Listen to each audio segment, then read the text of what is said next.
Surprise ಆಗಿ visit ಆಗಿರೋ ನಮ್ಮ MN ಸುರೇಶ್ ಸರ್ NM ಸಾರಿ ನಾನು ಹಿಂದೆ ಮುಂದೆ ಹಾಕೊಂಡ್ಬಿಟ್ಟೆ. ಎಸ್ ಇನ್ನು ನಮ್ಮ ಆಂಕರ್ ಹೇಳಿದ್ರೆ ತುಂಬಾ ಚೆನ್ನಾಗಿರ್ತಿತ್ತು. ಆಕ್ಚುಲಿ ನನ್ನ ತಿಳಿಸ್ಬಿಟ್ರೆ ಪರವಾಗಿಲ್ಲ, ನೀವೇ ಹೇಳಬೇಕು ಅಂತಾನೆ. ಓಕೆ, ನಮ್ಮ ಇಂಡಸ್ಟ್ರಿಯ ಅವರು ಆಡಿಯೋದು ರಿಲೀಸ್ ಮಾಡ್ಬಿಡ್ಲಿ ಅಂತ, ರಿಲೀಸ್ ಆಗ್ಬಿಡ್ಲಿ, ಅವ್ರು ರಿಲೀಸ್ ಮಾಡ್ಬಿಟ್ಟು ಆಮೇಲೆ ಕೂತ್ಕೊಂಡ್ಬಿಡ್ತೀನಿ ಅಂತ ಸರ್. ಎಲ್ರಿಗೂ ನಮಸ್ಕಾರ. ಮೊದಲನೇದಾಗಿ ನನ್ನ ಹೆಸರು ಮೌಲ್ಯ ಸರ್. ಬಂದು ದಯವಿಟ್ಟು ಬನ್ನಿ ಸರ್. MN ಸುರೇಶ್ ಸರ್ ಎಲ್ರಿಗೂ ಗೊತ್ತಿರುತ್ತೆ ಇಲ್ಲಿ ಆಲ್ರೆಡಿ. ಸೊ ಬಂದಿರೋದಕ್ಕೆ ತುಂಬಾ ಖುಷಿ ಆಗ್ತಿದೆ sir. Thank you so much ನೀವು ಬಂದಿದ್ದಕ್ಕೆ.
ಎಲ್ಲ ಮಾಧ್ಯಮ ಮಿತ್ರರಿಗೆಲ್ಲ ನಮಸ್ಕಾರ.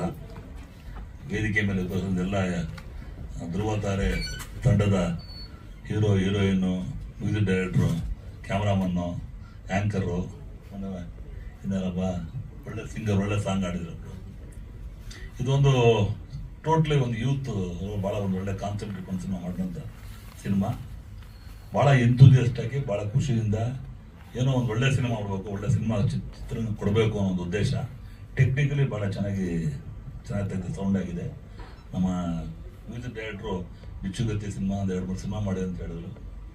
ನಾನು ಕೂಡ ಹೊಸಬ್ರಿಗೆ ಭಾಳ ಜನ ಎಂಕರೇಜ್ ಮಾಡಿದ್ದೀನಿ.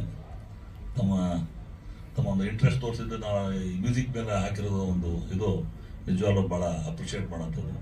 ನಮ್ಗೆ ಒಳ್ಳೆಯದಾಗಲಿ. ಎರಡನೇದಾಗಿ ನಮ್ಮ ಹುಡುಗಿ, ನಮ್ಮ ಕ್ಲೋಸ್ ಫ್ರೆಂಡ್ ಮಗಳು ನಮ್ಮ ಮಂಜು ಅವರು ಬಿಡ್ಲೇ ಒಂದು 15 ಸಲ ಫೋನ್ ಮಾಡ್ಯಾರ ನಿನ್ನೆಯಿಂದ, ಬೆಳಗ್ಗೆಯಿಂದ, ನಿನ್ನೆ ಮೊನ್ನೆ ಒಂದು ವಾರದಿಂದ ಬರಲೇಬೇಕು ಅಂದರೆ ನಾನು ಬಂದೇ ಬರ್ತೀನಿ. ಯಾಕಂದ್ರೆ ನನ್ನ ಆತ್ಮೀಯ ಸ್ನೇಹಿತ ನನಗೆ. ಬಾ ವೇದಿಕೆ ಬಾ, ತಂಗಿ ಮಗಳು ನಿಂತ್ಕೊಂಡ್ರೆ ನೀನು ಬನ್ನಿ ಸರ್, ಬನ್ನಿ. ನಮ್ಮ ಶಂಭು ರಮೇಶ್ ಬನ್ನಿ, ABP ಇಲ್ಲಿ ನಮ್ಮ ಮಲ್ಲಿಕಾರ್ಜುನ್ ರೆಡ್ಡಿ ಬಂದಿದ್ದಾರೆ. ಬಟ್ ಏನಂದ್ರೆ ಹೊಸಬ್ರು ಮಾಡಿದಾಗ ಯಾವತ್ತು ಯಾವಾಗಲೂ ಮಾಧ್ಯಮದವರು, ಮಾಧ್ಯಮ ಮಿತ್ರರು ಕಂಟಿನ್ಯೂಸ್ ಸಪೋರ್ಟ್ ಮಾಡ್ಕೊಂಡು ಮಾಡ್ತಾರೆ. ಕ್ವಾಲಿಟಿಗೆ ಒತ್ತು ಕೊಡುವಂಥ ಕೆಲಸ ಮಾಡಿದಾಗ ಖಂಡಿತವಾಗಿ ನಮ್ಮ ಕರ್ನಾಟಕ ಜನ ಅದು ಆಧರಿಸ್ತಾರೆ. ಯಾಕಂದರೆ ಇವತ್ತು ಕನ್ನಡ ಚಿತ್ರರಂಗ ಒಂದು ಹೀರೋ ಬೇಸ್ ಇಂಡಸ್ಟ್ರಿ ಇದ್ದಾಗ ಇಂಥ ಸಂದರ್ಭಗಳಲ್ಲಿ ನೀವು ಹೊಸ ತಂಡದ ಮೇಲೆ ಬಂಡವಾಳ ಹಾಕೋದಿಲ್ಲ, ಅದು ಭಾಳ ಧೈರ್ಯ. ಆ ಧೈರ್ಯಕ್ಕೆ ಈ ಬಂಡವಾಳ ಹಾಕಿದವರಿಗೆ ಒಂದು ದೊಡ್ಡ ಸಲಾಮು. ಹಾಕಿದ ಬಂಡವಾಳ ಬರಲಿ, ಮತ್ತೊಂದು 4 ಸಿನಿಮಾ ಮಾಡೋದು ಶಕ್ತಿ ಕೊಡಲಿ. ಯಾಕಂದರೆ ಸಿನಿಮಾ ರಂಗದಲ್ಲಿ ಇವತ್ತು ಹೊಸಬ್ರ ಸಿನಿಮಾಗಳ ನಂಬರ್ ಆಫ್ ತುಂಬ ಜಾಸ್ತಿ ಆಗ್ತಾ ಇದೆ. ಅದನ್ನು ಸಾಕಷ್ಟು ಉದ್ಯಮದವರಿಗೆ ಕೆಲಸ ಕೊಡುವಂಥ ಕೆಲಸ ಮಾಡಿದ್ದಾರೆ. ಭಾಳ ಹೊಸ ಸ್ಟೈಲನ್ನು ಸ್ಟಾರ್ಟ್ ಮಾಡ್ತಾ ಇದ್ರು ಪಾಪ ನಮ್ಮ ಆ್ಯಂಕರು. ಅವ್ರಿಗೆ ಕಟ್ಟಾಯ್ತು ಕಾಣುತ್ತೆ. ನಿಮ್ಮ ಮುಂದಿನ ದಿನಗಳಲ್ಲಿ ದೊಡ್ಡ ಮಟ್ಟದಲ್ಲಿ ಸಿನಿಮಾ ರಿಲೀಸ್ ಮಾಡೋ ಮುಂಚೆ ಪ್ರೀ ಇವೆಂಟ್ ಮಾಡಿದಾಗ ಮಾಡಿ ಚೆನ್ನಾಗಿ ಮಾಡ್ತಾ ಇದ್ರೆ, ಅದಾದಮೇಲೆ ಸ್ವಲ್ಪ ನಮ್ಮ ಕಾರ್ಯನಿಮಿತ್ತ ನಮ್ಮ ಪತ್ರಕರ್ತರೆಲ್ಲ ಮುಂದಿನ ಇವರು ಬೆಳಗಿಂದ 5 ಮಾಡಿದಾರಂತೆ, 6ನೇದು ಹೋಗ್ಬೇಕೇನಲ್ಲ, 7 ಗಂಟೆ. ಖುಷಿ ಸಿನಿಮಾ ಯಾವುದು ರುಚಿ. ಅದರಿಂದ ನಾನೇ ಅರ್ಜೆಂಟಾಗಿ ಮಾಡಿಬಿಡಿ ಆಡಿಯೋ, ನೀವು ಹೋಗ್ಬಿಟ್ರೆ ಎಲ್ಲ ಅರ್ಥ ಇಲ್ಲ. ಆಮೇಲೆ ಇದಕ್ಕೆ ಮಾಧ್ಯಮ ಇಲ್ಲ, ಸಿನಿಮಾ ಇಲ್ಲ. ಸಿನಿಮಾಕ್ಕೆ ತಾವು ಬಹುಮುಖ್ಯದ ಪಾತ್ರ ವಹಿಸಿರ ಅಂದ್ರೆ ಅದರಂತೆ ಈ ಸಿನಿಮಾವು ಕೂಡ ತಾವು ಒತ್ತು ಕೊಟ್ಟು ಚಿತ್ರರಂಗದಲ್ಲಿ ಇಂಥ ಹೊಸ ತಾರೆಗಳು ಬೆಳೀಲಿ ಅಂತ ಹೇಳ್ತಾ, ಧ್ರುವ ತಾರೆ ಮತ್ತೊಮ್ಮೆ ದೊಡ್ಡ ಹಿಟ್ ಆಗಲಿ. ಆಮೇಲೆ ಇವ್ರು ಹಾಕಿದ ಬಂಡವಾಳ ಬರಲಿ, ಡಬಲ್ ಅಷ್ಟು ಬಂಡವಾಳ ಬಂದು ಇನ್ನೊಂದು ಸಿನಿಮಾ ಮಾಡೋ ಶಕ್ತಿ ಕೊಡಲಿ ಅಂತ ಹಾರೈಸ್ತಾ ಮತ್ತೊಮ್ಮೆ ಇಡೀ ತಂಡಕ್ಕೆ ಒಳ್ಳೆಯದು ಹಾರೈಸಿ ನನ್ನ ಮಾತು.